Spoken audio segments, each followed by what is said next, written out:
Buenas tardes, soy Uriel Muñoz, estudiante de Ingeniería Electromecánica y ahora voy a presentar el portafolio número 3 de Análisis Matemático 1. En este portafolio vamos a exponer los siguientes temas: problemas con el área, donde voy a fundamentar qué pasa con el área y voy a explicar la suma de Riemann. Vamos a ver integrales definidas, donde se va a fundamentar la definición de integral definida, la regla de Barrow y el teorema fundamental del cálculo, y por qué tienen cierta relación las integrales con las derivadas. Vamos a ver integrales indefinidas, donde se va a explicar los métodos de integración por partes y por sustitución, y vamos a ver las aplicaciones de la integral, donde vamos a ver el cálculo de volumen y los métodos para poder resolverlos, sea el método de las rebanadas, el de los discos o secciones sólidas conocidas. Antes de empezar con integrales, vamos a mencionar el problema del área. Todos tenemos una idea intuitiva de lo que es el área para lados rectos. Por ejemplo, el área de un triángulo es el producto del largo por el ancho dividido 2, pero para curvas no es tan así. Partiendo de la idea, cuando nosotros definimos a la recta tangente, aplicamos algo similar para las áreas. Vamos a empezar con una aproximación en una región determinada y la dividimos en rectángulos. Este procedimiento se denomina suma de Riemann, y mientras más rectángulos armamos en la curva determinada con la región determinada, va a ser mejor la aproximación. Ya sabiendo la idea intuitiva del área, le podemos dar una definición más formal. Básicamente la definición dice que el área A de la región S, que se encuentra bajo la gráfica de la función continua f, es el límite de la suma de las áreas de los rectángulos de aproximación. O sea, mientras mencioné antes más rectángulos, mejor va a ser la aproximación. Y esto, para no escribir n términos, usamos la notación sigma y le aplicamos el límite a eso, para escribirlo de una forma mucho más compacta. Ya habiendo definido lo que es el área y todo esto, ahora vamos a hablar de la integral definida, que tiene mucho que ver con la anterior. Para empezar, ¿qué es la integral definida? Básicamente es la integral que nos da como resultado el área bajo una curva en un intervalo determinado a y b, siempre y cuando el límite exista.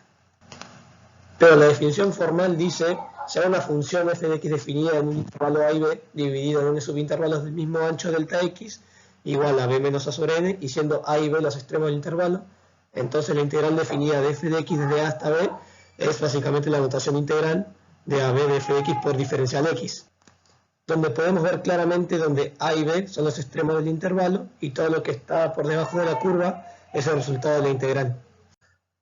Antes de pasar a un ejemplo de cómo se calcula una integral definida, hay que conocer muy bien la regla de Barrow, ya que es fundamental para poder hacer los cálculos de estas integrales.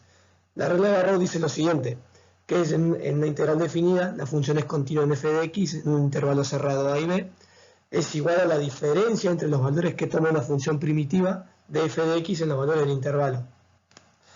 Esto nos quiere decir que la diferencia que hay en los extremos del intervalo b y a nos va a dar el área bajo la curva de una determinada función. Ya conociendo la regla de Barrow, vamos con el ejemplo que mencioné antes. Vamos a integrar la función x cuadrado en el intervalo de menos 1 a 2 y vamos a calcular el área de la curva. Por ejemplo, tenemos la integral y aplicando la regla de Barrow llegamos a la conclusión de que nos da 3 unidades cuadradas, que es una unidad de área para las integrales definidas. Acá, como se observa en la gráfica, de menos 1 a 0 tenemos el área bajo una curva y después de 0 a 2 tenemos el área de la otra curva. Si sumamos estas dos áreas, nos da igual a 3. Ahora vamos a hablar del teorema fundamental del cálculo, ya que es muy importante, incluso la regla de Barrow viene aplicando este teorema. Este teorema es fundamental ya que nos permite relacionar la integral y la derivada, y nos damos cuenta que es el proceso inverso. Es decir, si nosotros integramos una función y luego la derivamos, llegamos a la misma expresión de antes. Este teorema consiste en dos partes. La primera parte dice: si una función es continua sobre un intervalo cerrado a y b, entonces la función g definida por la integral de 0 a x de f de t, entonces la derivada de g es igual a f de x. Y la parte 2 dice: si la función es continua sobre a y b, entonces la integral de a y b de f de x va a ser igual a la antiderivada evaluada en b menos la antiderivada evaluada en a. Ya habiendo hablado de las integrales definidas, ahora vamos a hablar de las indefinidas. Son muy parecidas ambas, nada más que las indefinidas nos da como resultado una familia de funciones. En cambio, las definidas nos da un número como resultado. Ahora vamos a hablar de dos métodos para resolver integrales. Empezamos con el método de sustitución, lo cual lo podemos emplear solo cuando la integral tiene la forma de f' de g de x por g' de x de diferencial x. Esto nos da como resultado la antiderivada de g de x más c, donde esa constante c es el número que representa todos los posibles números que satisfagan a la familia de funciones. Donde para nosotros poder emplear este método, decimos que u es g de x y du es la derivada de g. Para nosotros poder ver mejor esta idea, vamos a verlo en un ejemplo. Sea la integral indefinida de la raíz cúbica de 1 más x cuadrado por 2x diferencial x, hallar la familia de funciones.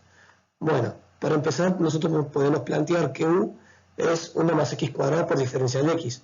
Si nosotros derivamos esta expresión, nos queda que du es igual a 2x por diferencial x.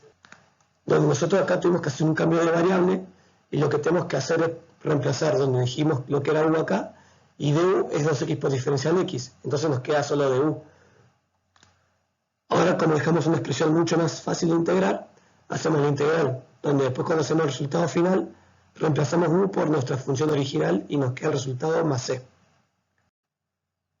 Ahora vamos a hablar del segundo método de integración, que es por partes, y este método proviene de la regla del producto, y tiene esta forma: la integral indefinida de u por diferencial b es igual al producto de u por b, menos la integral indefinida de b por diferencial u. Para ver cómo se usa este método, lo vamos a hacer en un ejemplo. Sea la integral indefinida x por e a la x, hallar la familia de funciones. Acá lo que hay que ver siempre, cuando tenemos que derivar e integrar, cuál es más fácil de integrar. Por ejemplo, e a la x, la integral de e a la x, es e a la x por regla. Entonces vamos a decir que u es x y db es e a la x. Entonces ahora aplicamos la fórmula. Nos queda x e a la x, y la integral indefinida de x e a la x, igual al producto de x por e a la x, menos la integral indefinida de e a la x por 1 sobre dx. Si nos queda una función más difícil de integrar, tenemos que aplicar el método de nuevo, pero tomando diferentes variables. Entonces nosotros, si aplicamos ya la integral a esto, nos queda que x e a la x menos e a la x más c. Entonces este sería el resultado de la integral por partes. Ahora vamos a ver algunas aplicaciones de las integrales. Una de las más fundamentales es el cálculo de volumen. Pero acá pasa lo mismo que con el área. Tenemos una idea intuitiva de lo que es el volumen, pero tenemos que definirlo de una manera más precisa para poderla calcular. Por eso vamos a tomar un ejemplo de un cilindro circular que tiene por fórmula igual a pi por radio cuadrado por la altura. ¿Y cómo hacemos para relacionar todo esto con las integrales? Lo relacionamos con el método de las rebanadas.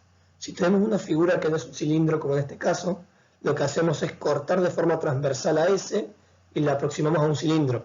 Esto nos quiere decir que si aplicamos un límite de la suma de cilindros, nos da como resultado el volumen exacto de toda la figura. Tenemos que dividir en n rebanadas del mismo ancho. Si tomamos puntos muestra, podemos obtener un valor aproximado de la 10ª rebanada. Pero nosotros, al sumar estos volúmenes, obtenemos un valor aproximado del volumen. Por eso intuitivamente nos queda esta forma. Pero si esta aproximación mejora cuando n tiene infinito, por lo tanto definimos el volumen como las sumas de Riemann. Por eso nos queda que el volumen es igual al límite de la sumatoria, que tiene infinito, pero nosotros definimos a la suma de Riemann como una integral definida. Entonces podemos calcular este volumen con la integral definida del área de x por diferencial x. Ahora vamos a ver secciones sólidas conocidas, que esta viene del método de las rebanadas. Y hay que hacer el siguiente procedimiento. Primero que nada hay que calcular la base del sólido. Después tenemos que calcular el área de la sección transversal cuando nosotros hacemos el corte, donde nuestra función que vamos a utilizar va a ser justamente este segmento. Tenemos que hallar los extremos de integración, que va a ser justamente de 0 a 2. Y tenemos que calcular la integral del área resultante de la sección y nos quedaría nuestra sección sólida conocida. Igual ahora vamos a hacer un ejemplo para dejarlo más claro. Bueno, en el ejemplo vamos a calcular el volumen de esta semiesfera.